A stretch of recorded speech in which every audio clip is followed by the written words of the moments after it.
Hey everyone, just a quick video here on the newest addition to my 2022 Aprilia Tuareg.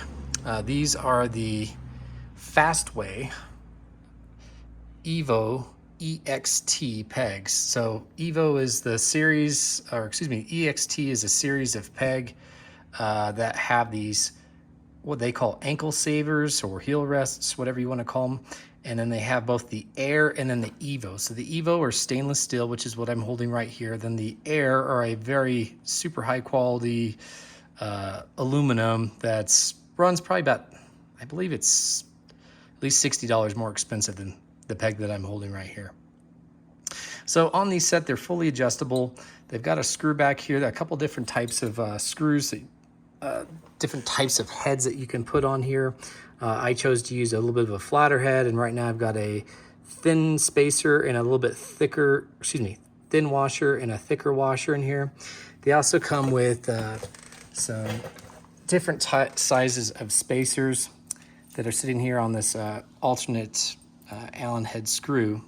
So you can see there's a thin, there's a thick, and then there's another spacer. And all these are used essentially to adjust the camber of the peg. So you can have it to where it slightly tilts up or it's nice and flat. Wherever you need to have it to be flat or slightly tilted up, that's good. The idea here is having that camber and bringing the peg up will pin your knees against the inside of the tank and also relieve some strain off your legs if you're the type of person that you're sitting flat-footed on the bike, cruising along, and you find that the wind is trying to get you to do a spread eagle down the highway. Tilting your ankles up slightly as you're cruising down the highway will help pin your knees in for both cruising and for while standing up on the pegs and riding off road. So it's for a little bit of leg relief there. I find I've taken this off just to make a video here. I had these already installed. All it was going to cost me was a nice cotter pin. In order to make these work, I knew there's going to be some considerations in terms of fitment. These are dirt bike pegs, and I know that they don't look all too different than all the other adventure pegs that are out there. I know for the Aprilia Tuareg, there's some people that have had some success using a late model KTM 890 pivot MK4 peg, which allows a little bit of wiggle back and forth in order to get a really good constant grip on the foot pad. I can't remember what else is being used out there, but just not very many people that have confirmed fits on these. So the big challenge on using these pegs, which were originally intended for dirt bikes with an adventure bike, is two things.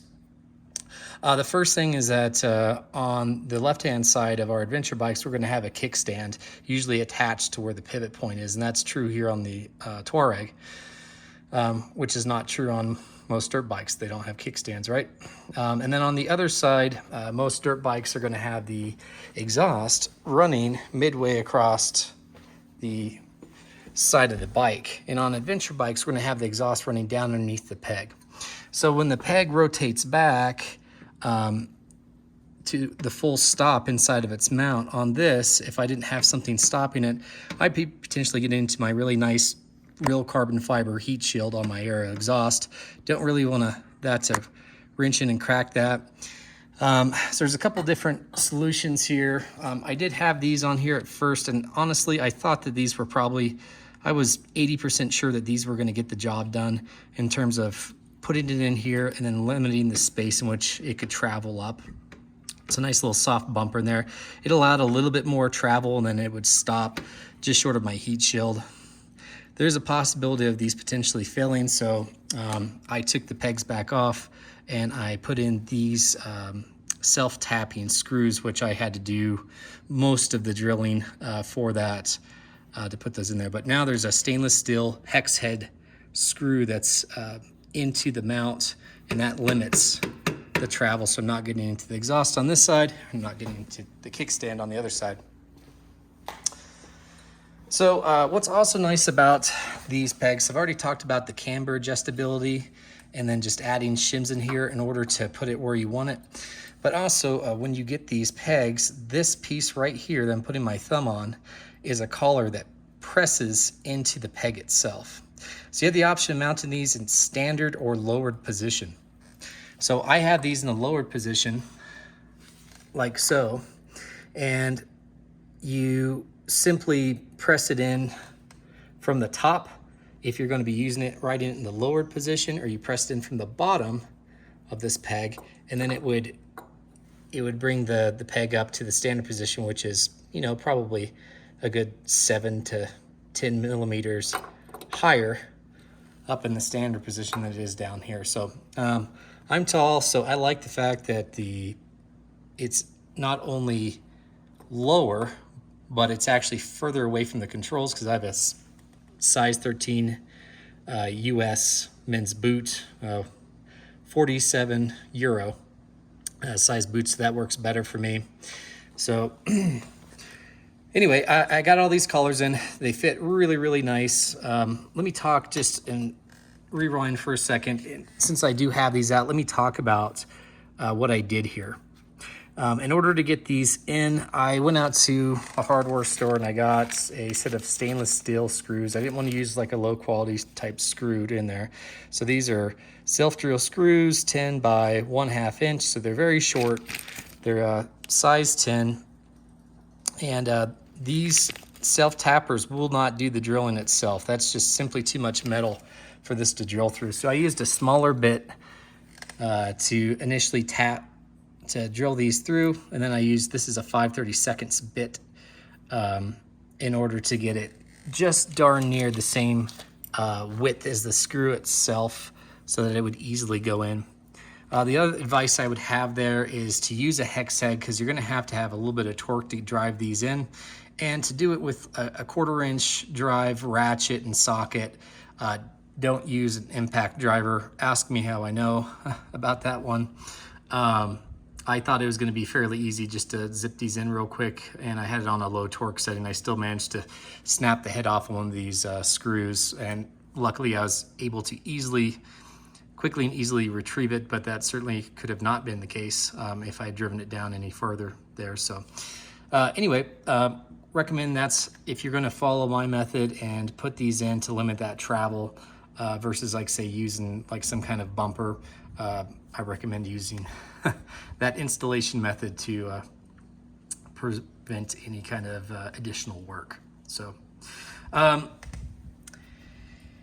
so what else can I say about these? So in addition to being adjustable here, so I've got these collars pressed in. You'll probably need a vise to do that. I did use a vise to press these collars in. You could also maybe potentially use like a large C-clamp to press these in, but it's going to take something like a vise or a big clamp to press these in. Recommend putting some oil, like your standard, you know, turbine oil type stuff. So I've just got some Zoom spout oil, just multi-purpose, that I use for clutch cables and anything, in order to get that to press in nicely. The other thing that you're going to have to do, and this is just a really fast and easy thing to do, is on this spring, if I didn't, the tip of this spring where I have my thumb right now, this was bent at a 90-degree angle. And so when this mounted in, it would have been digging in right about halfway into the top of this peg mount right here. In order to get it to lay over the top, I just put this into a vise, got a short jawed set of strong pliers, and I just bent this out to a 45-degree angle to allow it to rest over the top of this versus try to dig into the top of it. So that was pretty easy. So overall, very happy with the pegs. Very glad that I put them on. In addition to having the potential to save your ankles, you really get the benefit of just a more stable platform to put your foot.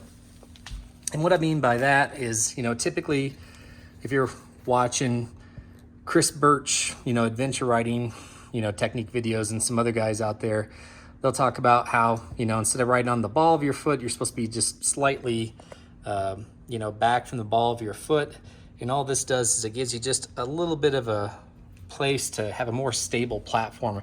And why that's useful is, you know, the majority of the time we've got, you know, nice stable platform to put our feet on, and this already does that by being a wider platform. But every once in a while, you smack a rock with that front tire, and maybe you don't have the most perfect grip on the handlebars. Oops.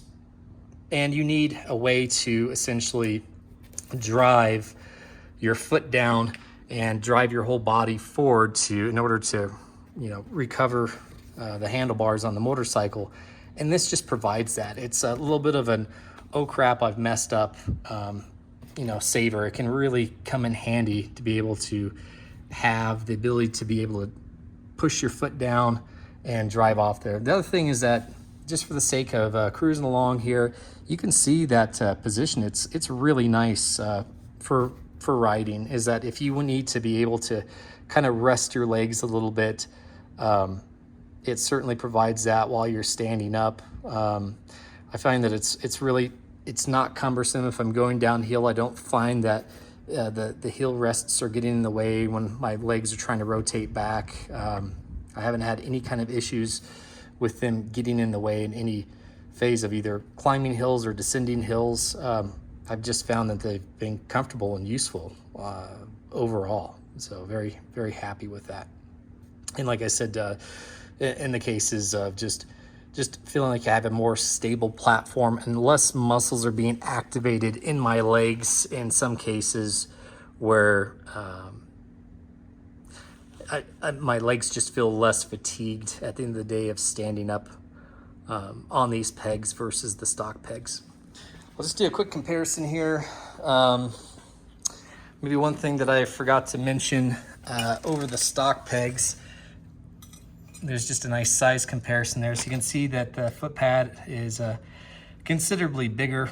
I haven't put the calipers on them yet, but it's got at least, an extra 20 millimeters of width there, and in terms of 20 millimeters of how far it protrudes from off the side of the bike.